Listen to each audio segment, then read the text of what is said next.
and also Game Source. We truly appreciate everyone out there listening to all of our great shows. And if you can, please give us that 5, like you're waving hi at somebody, 5-star review on Apple Podcasts. Plus, if you can like, support, and do whatever you can to basically help our shows, whether it's the Lakers Fast Break, also my good friend shows, the NBA Draft Junkies, and the Run the Floor podcast, it is truly appreciated. Well, kind of a lighter day now, and that's what pretty much we're going to see going forward with maybe max 3 games on the slate for each and every day. But today it was just 2, and that's pretty much what we're going to see for a little while as we head into day 12 of the NBA playoffs. And it created, I don't want to say a surprise because my guest and I were kind of leaning on that, I think, for game 1. But it was a surprise to some when it concerns Milwaukee and Miami. And then in game 6 of the Western Conference first round, I know we're still in the first round, OKC and Houston battled it out in a game that went down to the wire. And here today to talk to me about both those games is my good friend. You know him as the man behind the NBA Draft Junkies experience. You got to check out what he's doing today at NBADraftJunkies.com, his Run the Floor podcast, and also as well NBA Draft Junkies on YouTube, and its NBA Draft Junkies podcast as well. What doesn't this man do? It is my good friend. It is Rafael Barlowe. And Rafael, great to have you back as our continuing coverage of the NBA playoffs continues. Some good games today. Which game do you want to hit first, my friend? We can go with the game that just ended. The Houston Rockets versus the Oklahoma City Thunder.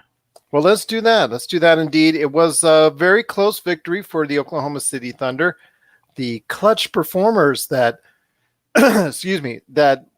statistically over the course of the NBA season, although Rafael and basically Rafael has been calling them out during the playoffs here, but they did pull out a 104-100 victory over the Houston Rockets. Kind of a back and forth game. What I want to ask you, though, is that in the fourth quarter, Houston had managed to go on a 14-1 run in the fourth quarter. And I want to ask you this, that they look like they were in control. How did they let OKC back in, not only back in the game, but how did they get them to manage to win the game as well? Russell Westbrook had a bad clutch. I don't know, the last 2-3 minutes. I mean, the air ball, I'm sure most people thought it was blocked or deflected. And once we saw the replay, it was just probably like a 15-foot shot that went 13 feet. And then just a crazy turnover at the end. He was out of control. I mean, but you have to live with that with Westbrook. He's always going to be aggressive and just kind of put his head down to get to the rim. And that's what he did. He's a little out of control, and he threw the ball out of bounds. And at that point, he was definitely outplayed by Chris Paul. It's fun to see in a sense because you know that even though it's not outwardly, those guys really don't like each other. They want to win, and because they were traded for each other. Chris Paul has a chip on his shoulder. He wants to beat Harden because I imagine he feels like James Harden is the reason why he was traded. And, Russ wants to prove that the Rockets got the better end of the deal. And, I mean, if I'm a Clippers fan, it has to make me sick to my stomach to see this Chris Paul. There were so many times in his Clipper days that they needed this type of clutch performance. And I've been critical of him and, some of the stuff that he's done and, late in games and how he never really took over. He always deferred. And for whatever reason, it's clicked this year. And if he can, if they can win this series, I think some legacies will be changed in this next game. That's for sure. No doubt about it. But I'll tell you what, it's something that we will continue to monitor, especially in Wednesday's game. I'm just very excited to see what's going to go on with that series for the rest of the series. And you know what? It just makes for a good series. But yes, I can just see everybody at the Clippers Mind you, you're right. Upper Clippers management might be a little bit sore at how Chris Paul is able to be going ahead and to be so effective now in the clutch. But overall, if you're a Clippers fan, you're getting a couple of extra days rest, and that is certainly not a bad thing if it goes 7 games, since it's going 7 games. Well, they will play the Lakers next, so the Lakers. Oh, that's right. Yeah. That's right. I'm sorry. My bad. Utah and Denver's going 7 games, so there you go. So they went out either way. But yes, if you're a Lakers fan, I don't know if that's a great thing or not, because we've seen with the Lakers, they get out of rhythm pretty quickly. Yeah, but they'd have to look at the Houston team and see how OKC is defending them. Yeah, and Houston is struggling like this. I didn't think the series would go 7. I thought Houston would win, and they were. I guess they're 1-1 since Westbrook came back. But yeah, I mean, if I'm a Lakers fan or if I'm the Lakers organization, I have to feel pretty confident about my chances of easily beating the winner of the series. And I was kind of surprised early on, because I don't know if you were noticing it during the course of the early part of the game.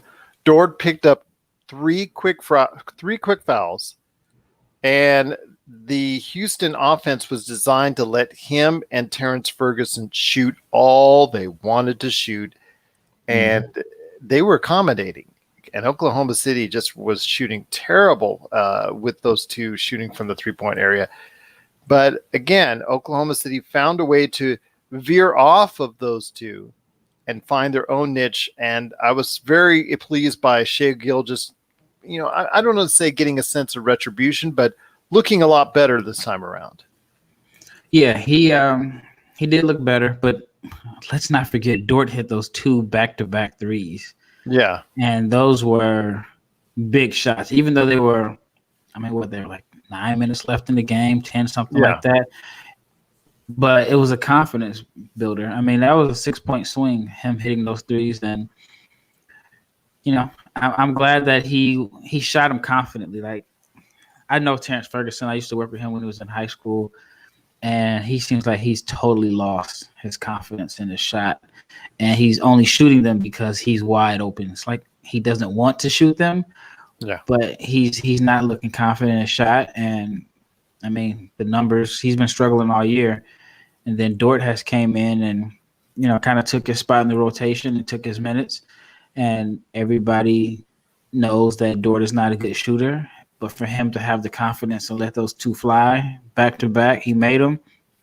He's definitely earned himself a lot of money. I think he might have been on a 2-way, if I'm not mistaken. So I think you are correct, because he is a rookie, undrafted, if I remember correctly. I think so. Yeah, I don't think he was drafted. So there you go. And he's playing solid defense for the most part. But again, I thought he was going to be a non-factor because he picked up those 3 fouls early. But you're right. He hit those back-to-back threes, got the team back in the game. Shai Gilgeous-Alexander, even though he scored only 10 points, I thought he had a bigger impact on the floor, especially defensively, than he's had in previous games, because defensively, like you had talked about, they were really singling him out in previous games. Today, not so much. I just think overall, Oklahoma City slowed down the Houston Rockets, which leads me to my next question. It just seemed to me, the overall game, that Houston could have had this game at any point in time. And Oklahoma City worked so hard to whenever they got the lead, but Houston really didn't have to work as hard to get their lead. So I ask you, my friend, it just seems like what's going on with Houston, because when they're clicking, it just seems to work so well, but when it's not, you can see what happens. But yeah, it just seems like to me that was kind of weird how Houston would not have to really work that hard. Just, some transition points, a couple threes here, and boom, they're back in the lead. Whereas Oklahoma City, they would have to work hard, 2 points, 2 points, 2 points, 2 points each and every time. Yeah, it makes sense. I still feel like Houston, for the most part, they get good looks. They get open looks. They just, don't always make their open threes. And this Thunder clutch lineup, the numbers are legit. Like, I want to say this was game 6, so maybe game 4, Houston could have won that game. I specifically remember Jeff Green dropping a pass that he had a wide open three in the corner, went through his hands. And they've been hitting the bigger shots, or at least, game 4 and game 6. I think Houston should have won both games, but OKC hit big shots. And then I think with Houston, which is kind of scaring me now, if I were, like a Rockets fan, is late in the game, what is your offense? Because if you give the ball to Harden, he can definitely score, but I think whoever is guarding Westbrook is going to be there in the 1 foot in the paint, and they're going to dare Westbrook to shoot the three.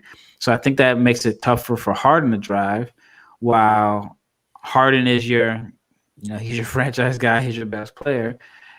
The offense probably could generate a better look if Westbrook has the ball, because if Westbrook has the ball and any type of help comes over, then you have guys that can knock down the open shots, but you're still taking the ball out of the hands of James Harden, which we saw today. It looked like they tried to call a play where it was supposed to be Harden setting the screen, and then Westbrook was supposed to hit him with a pop. But I just thought the Thunder did a good job of denying Harden the ball, and Steven Adams did a good job of closing out the driving lane. So we have game 7, and like I said earlier, legacies could possibly be changed in this. If Chris Paul wins this series, then it kind of makes up for him blowing the 3-1. Well, I shouldn't say him as if it was only on him, but the Clippers blowing a 3-1 lead to Houston. Other series that I felt like he should have stepped up. And then if Houston loses, man, I mean, that means Westbrook hasn't won a playoff series since 2015. And I think Harden has played well statistically, but he'll definitely be criticized. Morey, D'Antoni, all the pressure is on the Houston Rockets in game 7. But when you hold the Rockets to 100 points, I think you're doing your job defensively. I mean, that's really what it comes down to me is, that kind of offense, when it struggles to get 100 points like they did today, something's not right. I think I just saw a lot of turnovers, lack of focus, like the transition defense by Houston was not there. It's just a lot of little things I saw that added up to an L when it shouldn't have really been an L for Houston today. Yeah, I mean, if you look at the statistics, Harden was efficient. I think Westbrook was efficient. I know they had 12 turnovers combined. Gordon, and I know Gordon didn't shoot well, and he's been struggling. I mean, he seems like he's just been struggling all season. But yeah, I mean, if you would have told me Harden shot efficient from the floor, I think Westbrook did too. Pull up the stats, and then the Rockets only had 100 points. It would have been hard for me to believe that going into the game. But yeah, I haven't seen the Rockets score 100 points in a while. Like Harden was 11 for 22. I guess he was 3 of 11 from 3, so that means he was making everything inside the paint. Westbrook only had 17, but he was 8 of 15 from the floor. Gordon was 3 for 12, and then Houston was 15 for 44 from 3. So I guess they didn't get up their 53s that they would like to get up. And for the Thunder, they just took care of the ball. Well, I saw that early on where they were going for a lot of twos. I was kind of surprised. Early on in that first half, I was just surprised that they I don't know if it was Oklahoma City just, coaxing them into going into a 2-for-2 type game, but I just noticed them going for a lot of twos, and that's out of their rhythm. That's not what they want to do. Like you said, they want 50 to 63s per game, and when they're only shooting 44 or 40 or 35, that's really not what Houston wants to do at this point in time. Right. They want to get up at least 50, 53s a game. And they only got up 44. So, game 7 is going to be great. Yeah, game 7 is going to be great indeed. You called it, Rafael, and I'm looking forward to it. And that's going to be on Wednesday. We're looking forward to that game. The other game that is on the schedule for today was some people are saying it's upset, but for Rafael and I think we called game one for us. Is that correct? Or I think I did. Yep. I know you did. You called the series for them. Did you call game one? Yeah. Oh, there you go. See, I'm just following your lead, man. I'm just following your lead because you know what's up. And 115 to 104, Miami pulled away at the very end. And my gosh, my friend, if Jimmy Butler can play like that, or even close to that every single game, plus get the outside shooting that they're getting, wow, watch out for the Miami Heat. Yeah.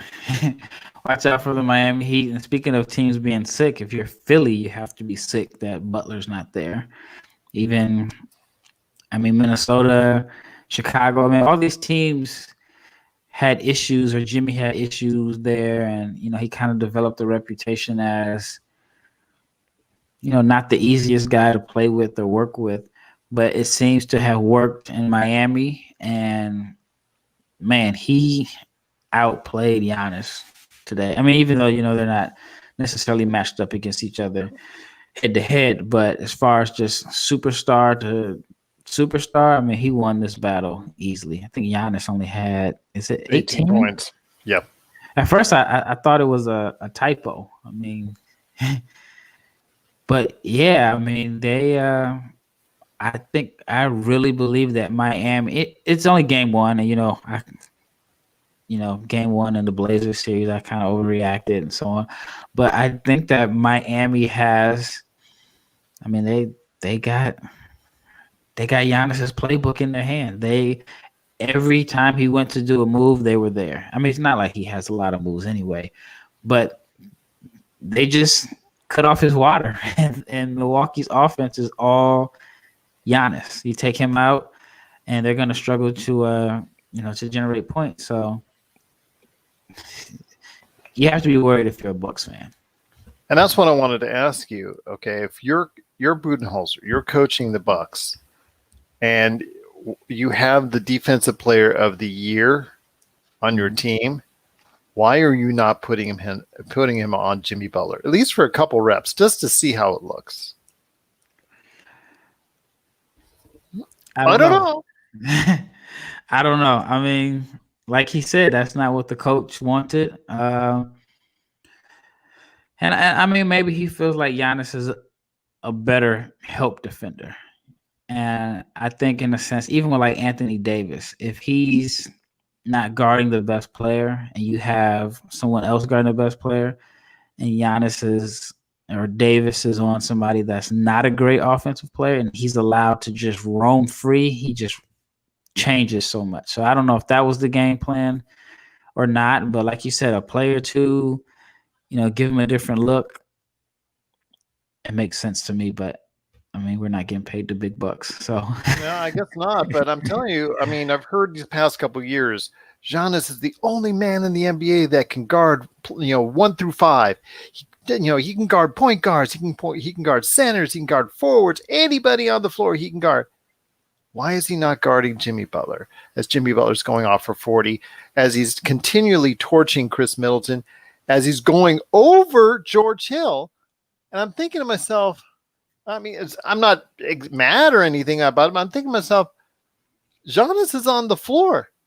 Giannis can get in. Giannis has got the quickness. He's got the agility. He's got the length to bother Jimmy Butler. Yet he's not there. And I'm just finding it, very, very hard. If I was Frank Vogel, I would even throw Anthony Davis out there for a play or two, even though Anthony Davis is a little bit bigger as far as size-wise, so he may not be as fast as Giannis or as athletic, although he's very close to it. So there may not be that large of a distance between those two. But if I have Giannis on my team, I'm at least giving him a couple runs at Jimmy Butler. Yeah, unless the game plan was to make sure nobody else does anything. And Hero had double figures, but he was 3 of 11 from the floor. Bam was 5 of 12. Crowder was 3 of 8. Duncan Robinson only had 4 points. Dragic gave them issues. But yeah, it was a lot of Jimmy Butler. So maybe the game plan was to let him beat you and not let the team beat you with a bunch of 3-point shooting. So that's just my guess. But still, they're shooting 38%, which is a little bit below their average. But my gosh, 38% against the Milwaukee Bucks. You're going to take that almost every time, even though Milwaukee shot much better from the 3-point areas. 45%. Yeah, they made 16. Miami only made 12. And I mean, I guess thinking back, like before the game, if you say, hey, the Bucks are going to hold Miami to only 12 3-pointers made, you would say, well, that probably works out in the Bucks' favor defensively. But we didn't anticipate Jimmy Butler scoring 40. It's free throws. Probably like his season high, too. I mean, he hasn't. That's his playoff high. That was his playoff high. Mm-hmm. So I know it probably is his season high, but it came down to free throws, my friend. That's where the difference was, where you're talking about, for the Miami Heat, you're talking about, I think, 11 more free throws made and pretty much on the same number of makes, 26 to 27. So right there is the problem. And I know Giannis Antetokounmpo, he was part of that reason, missing 8 out of 12 he missed. So right there is a big number for you that you're leaving on the line. It's like those situations for the Lakers when LeBron get hit, misses a lot of free throws and he goes into a funk like that. He's going to the line a lot and he's missing a lot and he's leaving a lot there left at the line, and you just can't do that and get away with it all the time.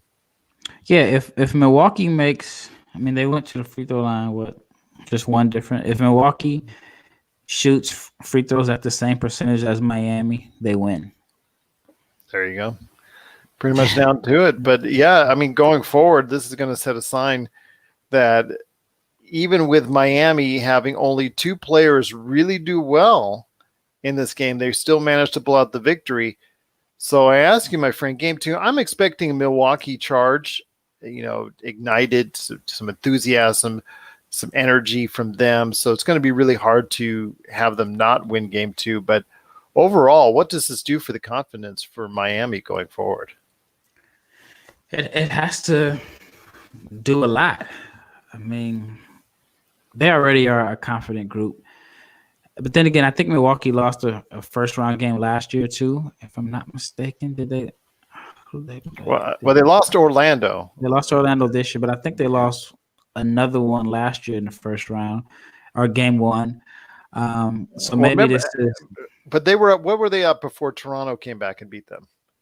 They were up like 2-0. 2-0. Yeah. I'm telling you, my friend, this seems like a little bit different to me. This seems like it wasn't Orlando's victory, because Orlando, I don't think anybody out there was predicting Orlando to go ahead and take the series after they won game 1.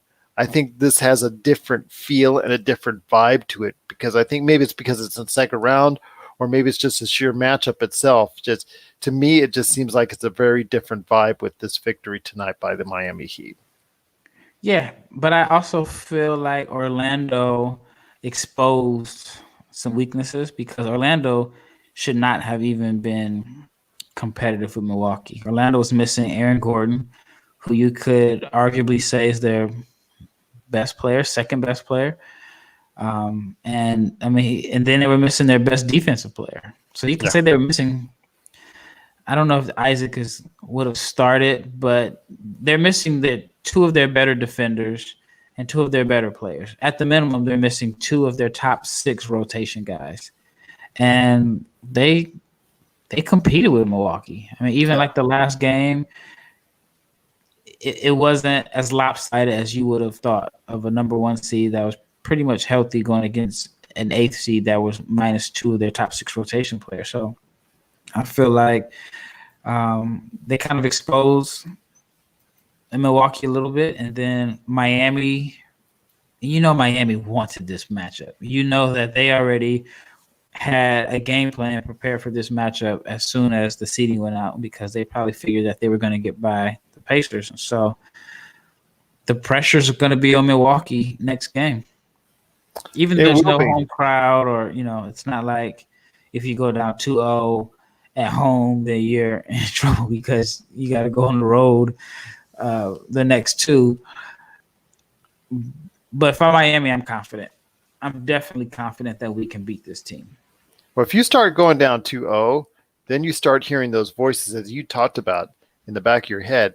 Well, maybe my if I finish the series off a little earlier, I can go home to my family, et cetera, et cetera, et cetera. So you start hearing those whispers in the back of your head. So it's kind of a different feel here, but you're right. It's just something that if they go up 2-0, it's really going to be very interesting what Milwaukee needs to do to adjust. And if they don't, then we're going to be talking a lot about the future of the Milwaukee Bucks coming up here, maybe possibly even earlier next week. But I have a feeling this series is going to go a long way. I still have Miami. I know you still have Miami. So we're looking right now at a long-term series, I think, going forward. Right. But you know what? Surprisingly, I thought that going into the bubble, if a team gets down 2-0 or 3-1, they're going to pack it in and want to go home. That has not been the case. I mean, Denver has crawled back. The Thunder definitely don't look like they want to go home. Even the Blazers, I mean, they were down 3-1 without Dame, and they played hard as if, like, we want to stay. So I was totally wrong about that. And, yeah, I mean, just the level of competition has been great, as I've said, like the past few episodes. But, yeah, I'm looking forward to all of these second-round matchups and even the rest of the first-round matchups in the West because they're still going on. Yes, they are still going on. And tomorrow, not only do we have a first-round matchup, but we have a second-round matchup. So tomorrow we've got Boston and Toronto for Game 2. That's going to be interesting. We'll definitely take a look at that to see if Boston can go ahead and win 2 straight up against the Toronto Raptors, which I'm thinking is going to be even. I think that Toronto's going to even the series. Mm-hmm. And then in the 7th game, you've got Denver in 7. I think I'm going to go ahead and say Utah's going to run out of gas because they've relied so heavily on Mitchell. So I'm just going to go ahead and say now I think I've got Denver in 7. But what are your thoughts before we head on out? Going into the series, I had Denver winning in 7. For whatever reasons, you know how like you're watching a game and you find your mind or whatever rooting for a team? And that's how I feel about Utah. Like I said, I predicted Denver, but it seems like, you know, my gut is wanting Utah to win. I think Denver would be a better matchup for the Clippers than Utah. But I haven't decided who I say I want Utah to win. As far as making a prediction, I don't know. Whoever scores 50 between Murray and Mitchell. Seemingly that's the case, but it's going to be an awesome Game 7 tomorrow night. I think I'm leaning towards Denver just because of Jokic. I think that's the X factor in this whole entire situation. I think there's his support is a little bit better than what Utah can give, but I may be wrong, but we'll have to wait and see. We're just going to enjoy it because it's Game 7, Western Conference first round coming up tomorrow, Denver and Utah. Plus also you have, again, Game 2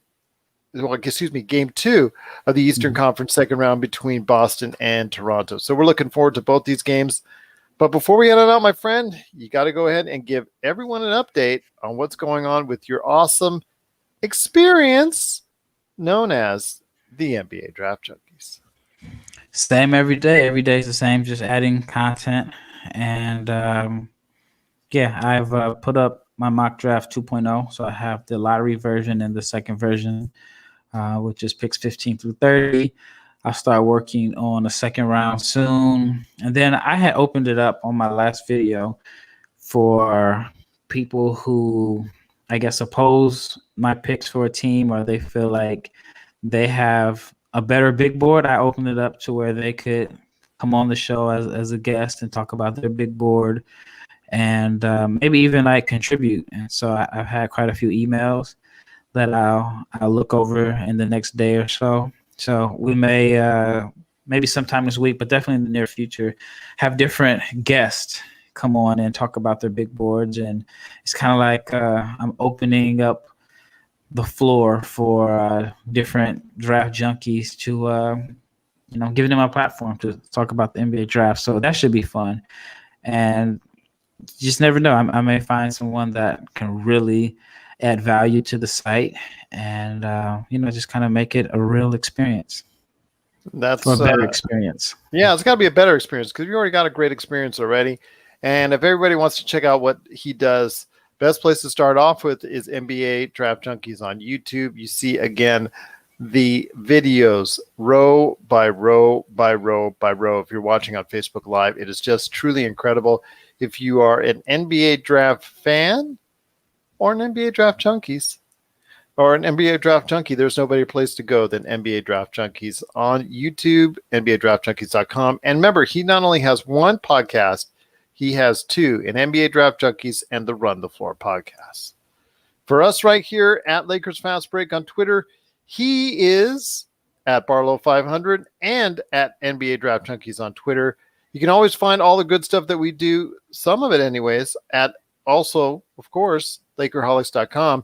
Need I digress without telling you about Lakerholics.com, which is the best place to go for everything Lakers, or Laker Tom will just, give me an earful if I don't say everybody, how wonderful Lakerholics.com is. But if you can check it out right now, Lakerholics.com, it is truly appreciated as well. Well, my friend, tomorrow we're back at it. 2 great games once again. It's been interesting so far. We've got still the first round still to come. I think we're not going to be able to get out of it until Wednesday at the earliest. So that'll be the last game of the first round. And then we'll be able to focus on the second round. We'll finally know all the matchups. So, but game 7, Denver and Utah, and game 2 of Toronto and Boston, I'm looking forward to, my friend. And I know you are as well. Any last thoughts on the way out? Just looking forward to the games in the next few days, whether it's the first round games that are still in game 7 or second round games that are games 1 or 2. I mean, this is just some good basketball. I know I keep saying it almost every episode, but this has been very good basketball. It's competitive. And it's hard to say which team is playing the best. I mean, I guess you can say the Lakers are probably playing the best basketball. Maybe Miami, but other than that, everybody has shown that they could possibly make it to the finals, or they could possibly lose early in the second round. I mean, this is as open a field as I can remember. And that only makes it great for us NBA fans indeed. Yep. Well, my friend, it's been great talking to you as always. I look forward to our conversation tomorrow where we recap day 13 already in the NBA as far as the NBA playoffs are concerned. Looking forward to hearing your thoughts on tomorrow's games right here at the Lakers Fast Break Podcast.